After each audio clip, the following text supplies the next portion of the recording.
बाराखडी म्हणजे काय? तर आपल्या मराठी मुळाक्षरांमध्ये जे 12 स्वर आहेत ते एका व्यंजनाबरोबर जोडलेले आहेत. अशी त्याने बाराखडी झाली आहे. बाराखडीचा उपयोग काय आहे? तर आपण जे काही शब्द बोलतो, वाक्य बोलतो ते लिखित स्वरूपात कसे येतात? तर या बाराखडीमुळे. मुलांनो, चला तर पाहूया बाराखडी कशी बनते. मी आहे भागुजी बुरुड. तुम्ही पाहत आहात चला शिकूया हे माझे चॅनल. व्हिडिओ आवडला तर लाईक करा, इतरांबरोबर शेअर करा आणि अजूनही सबस्क्राईब केले नसेल तर सबस्क्राईब करा. बाराखडी. बाराखडी कशी तयार झाली पहा. इथे पहिल्या कॉलममध्ये हे 12 स्वर दाखवलेले आहेत. अ, आ, ई, ई, उ, ऊ, ए, ऐ, ओ, औ, आहा. दुसऱ्या कॉलममध्ये त्याच्यात थोडे विस्तृत असं सांगितलेलं आहे. काय? अ ला काहीच लागत नाहीये. आ ला मात्र एक काना लागलेला आहे. काना म्हणजे हा काना. ई. ई मध्ये काय दिसतंय? तर ई मध्ये वेलांटी दिसते. परत ई आहे, दुसरी वेलांटी दिसते. ऊ. हा पहिला ऊ जो आहे त्याच्यात उकार दिसते. दुसरा ऊ त्याच्यात दुसरा उकार दिसतोय. हा ए जो आलेला आहे त्याच्यात मात्रा दिसते, एक मात्रा. हे ऐ जे आलेलं आहे त्याच्यात 2 मात्रा दिसतात. इथं जे ओ आहे त्या ओ मध्ये एक काना आणि एक मात्रा दिसतो. औ. औ हा स्वर जो आहे त्याच्यात एक काना आणि 2 मात्रे दिसतात. हा स्वर जो आहे याच्यामध्ये अनुस्वार दिसतो आणि अहा हा स्वर जो आहे त्याच्यात विसर्ग दिसतो. विसर्ग म्हणजे असे उभे 2 अनुस्वार आहेत. असे हे स्वर आहेत आणि ह्या स्वरांमधून काय ध्वनित होतं तर हे इथे मांडलेलं आहे. हे ध्वनित होत. मग व्यंजनांमध्ये हे स्वर कसे आले तर पहा. क अधिक अ बरोबर क झाला आहे. म्हणजे क मध्ये अ हा स्वर समाविष्ट आहे. आणि असंच करत बाराखडी कशी बनली पहा. हा आ जो आहे हा क मध्ये आलेला आहे म्हणून का झालेला आहे. म्हणजे काय आलं? काना आला त्याला. ई हा क मध्ये मिळालेला आहे. ई हा स्वर त्याने पहिली वेलांटी झालेली आहे. ही पहिली वेलांटी दुसरी वेलांटी काय आहे किंवा पहिला उकार आणि दुसरा उकार काय आहे. तर इथे मी हे सांगू इच्छितो की पहिल्या वेलांटीला रस्व म्हटलं जातं, दुसऱ्या वेलांटीला दीर्घ म्हटलं जातं. पहिल्या उकाराला रस्व म्हटलं जातं आणि दुसऱ्या उकाराला दीर्घ म्हटलं जातं. मग हे रस्व आणि दीर्घ काय? तर रस्व म्हणजे थोडक्यात तुम्हाला सांगण्यासारखं किंवा तुम्ही लक्षात ठेवण्यासारखं, ज्या अक्षराचा उच्चार करण्यासाठी अल्प कालावधी लागतो म्हणजेच कमी वेळ लागतो त्याला रस्व असं म्हटलं जातं. तुला हा शब्द उच्चारून पहा तुम्ही. ह्या तुला ला पेक्षा कमी वेळ लागतो पहा. मग दीर्घ काय आहे? ज्या अक्षरांच्या उच्चाराला तुलनेत अधिक कालावधी लागतो किंवा वेळ लागतो त्याला दीर्घ म्हटलं जाईल. मग ह्या दीर्घचा विचार करायचा झाला तर तूप हा शब्द वापरा तुम्ही. तूप हा शब्द उच्चारला तर ह्या तुला तुलनेत जास्त वेळ लागतो. पहिल्या तुला मध्ये कमी वेळ लागतो पण ह्या तूप मध्ये तुला जास्त वेळ लागतो म्हणून तूप हा दीर्घ आहे. चला आपण आपल्या विषयाकडे वळूया. क अधिक ई हा पहिला ई म्हणजे रस्व. क अधिक ई दुसरा ई म्हणजे दीर्घ ई त्याला दुसरी वेलांटी आली. क ला दुसरी वेलांटी आली. क अधिक ऊ हा रस्व किंवा पहिला उकार त्यांनी कू पहिला उकार क ला पहिला उकार कू झाला. क अधिक ऊ दुसरा उकार क ला हा दुसरा उकार झाला. रस्व दीर्घ हे दोन्ही इथे आले. आता खरं तर इथे एकार ओकार हे सगळे आहेत. आता पुढचे मी सांगत नाहीये. क अधिक ए के झाला. क अधिक ऐ कै झाला.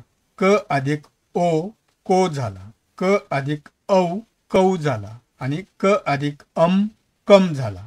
क अधिक अहा कहा झाला. तर अशी ही क ची बाराखडी तयार झाली. कशामुळे तयार झाली तर आपण त्याच्यात स्वर मिळवले.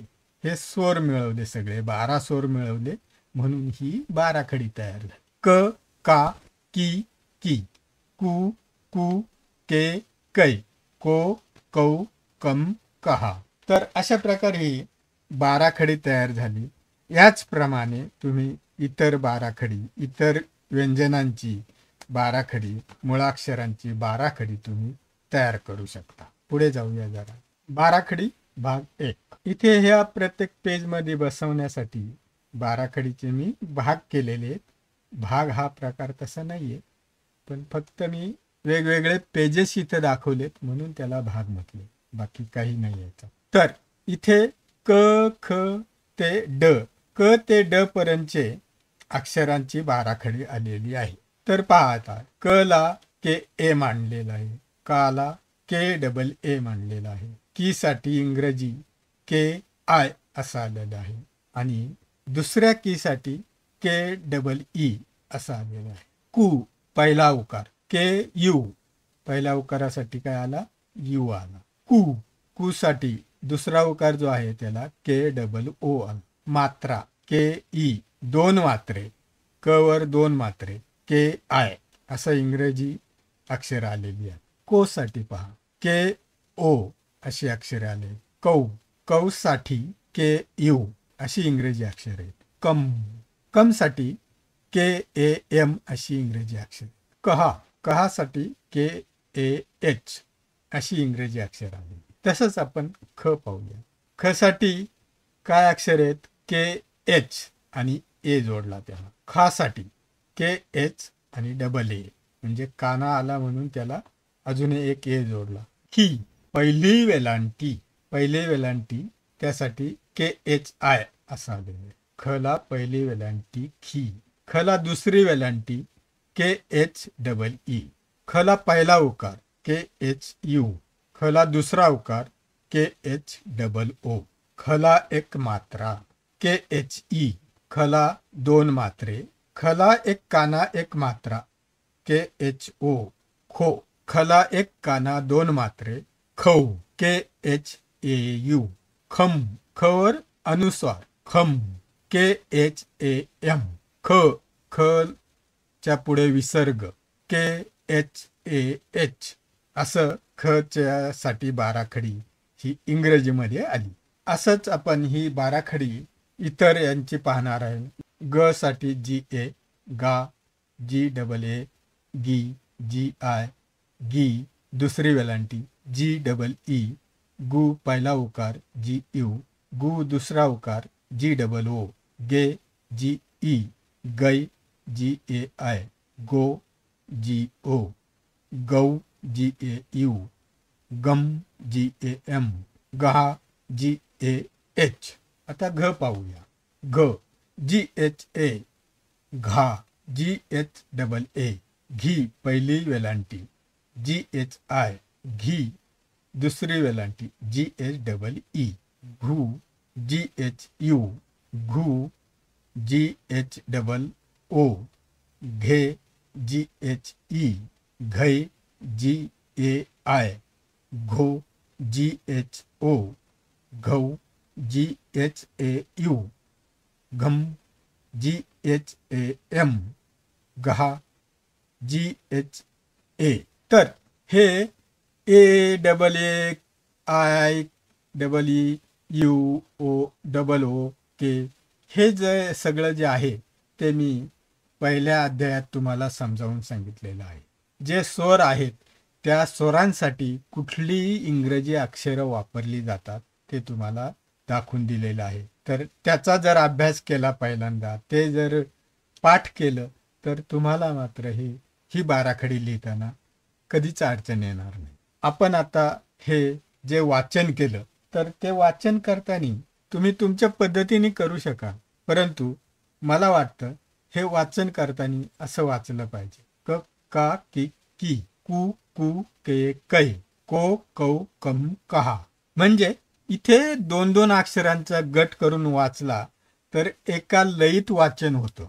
लक्षात घ्या, दोन दोन अक्षरांचा गट करून वाचन केलं तर एका लयीत वाचन होतं. आता इथे बाराखडीमध्ये जरी का साठी डबल ए असं वापरलं असेल, म्हणजे कुठल्याही अक्षरासाठी म्हणा तुम्ही, खा साठी डबल ए वापरलं, गा साठी डबल ए वापरलं, असं जरी वापरलं असलं तरी इथे बाराखडीमध्ये काना देताना किंवा कानासाठी इंग्रजीमध्ये इथे दाखवताना डबल ए दाखवलाय, डबल ए.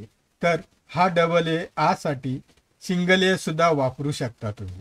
आणि प्रत्यक्ष वाक्यामध्ये फक्त एचा वापर होतो हे लक्षात ठेवा. म्हणजे क साठी के ए वापरलं जातं किंवा का साठी सुद्धा के ए वापरलं जातं.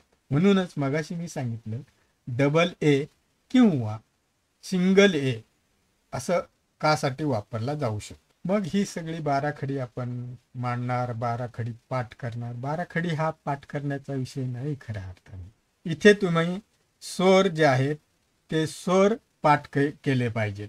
म्हणजे ते स्वर इंग्रजीमध्ये कसे लिहिले जातील आणि फक्त क ख ग घ हे इंग्रजीमध्ये कसं लिहिलं जाईल ते जर ह्या दोन गोष्टी तुम्ही पाठ केल्या, जे मी पहिल्या भागात सांगितलेलं आहे ते तुम्ही पाठ करून ठेवलं. घ ला काय वापरलं जातं, तर घ ला GH वापरलं जातं.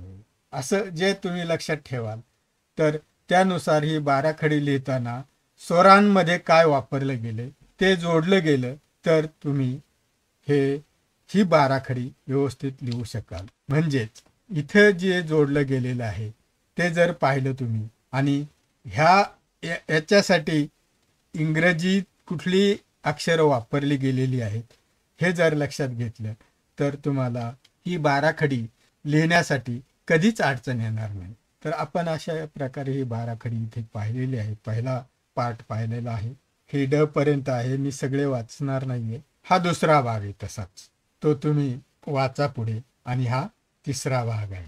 तर अशा प्रकारे आपण सगळी अक्षरं जी आहेत, व्यंजनं जी आहेत इथे, त्यांची बाराखडी इथे आपण मांडलेली आहे. मग या बाराखडीचा उपयोग कसा करणार किंवा काय होतो. इंग्रजीमध्ये नाव लिहिताना, पत्ता लिहिताना, म्हणजेच साधे सिंपल मराठी शब्दांसाठी बाराखडीचा तुम्हाला उपयोग होतो.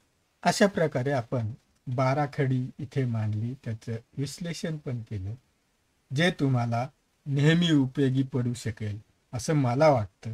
तुम्ही याचा अभ्यास करा आणि तुमच्या दैनंदिन शिक्षणामध्ये याचा तुम्ही वापर करू शकाल. आजचा विषय आपला इथेच संपला. धन्यवाद.